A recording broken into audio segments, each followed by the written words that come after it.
Prescription Kolkata থেকে যে prescription আসে, এই প্রেসক্রিপশন আর জাতির মাঝে আওয়ামে প্রতিষ্ঠিত করে রাষ্ট্র শাসনের এই সুযোগ 24 সালের বিপ্লবের পরে আর থাকছে না, আর নেই, অবশিষ্ট নেই।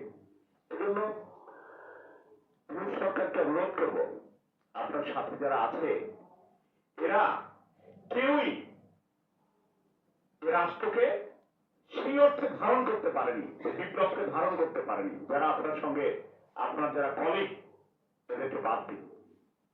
এখনো যে সময় আছে রাষ্ট্রকে একটি স্থিতিশীল এবং ঐতিহাসিক জায়গায় এনে দেওয়ার যে সুযোগ আল্লাহ মেহেরবানি করে আপনাকে দিয়েছে, আপনি এই সুযোগকে হাতছাড়া করবেন না।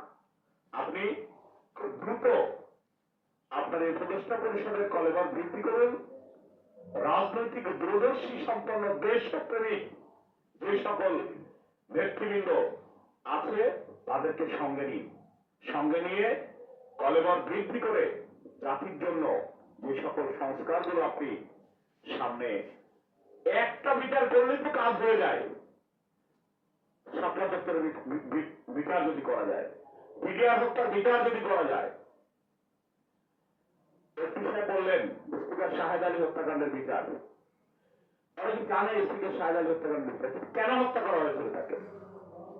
এই সমস্ত বিষয়গুলো সামনে এনে এটি বিচার করলেই পরিস্থিতি ঘটে যায়। বিচারহীনতার যে সংস্কৃতি শুধুমাত্র 50 বছরে নয়, এর আগেও বিচার করতে দেওয়া হয় নাই,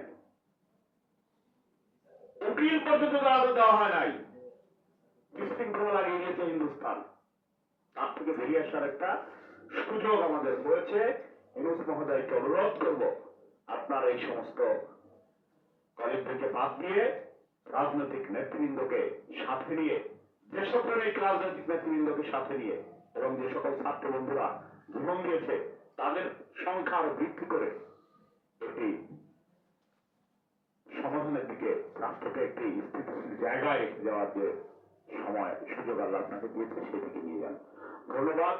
মুসলিম লীগের যে সকল নেতৃবৃন্দ জীবন দিয়েছে, আশিক তরি গলায় নিয়েছে সহ যারা আমাদের স্বাধীনতা সংগ্রামে সে বঙ্গভঙ্গ থেকে শুরু করে আজকের দিন পর্যন্ত তাদের মাগফিরাত কামনা করছি।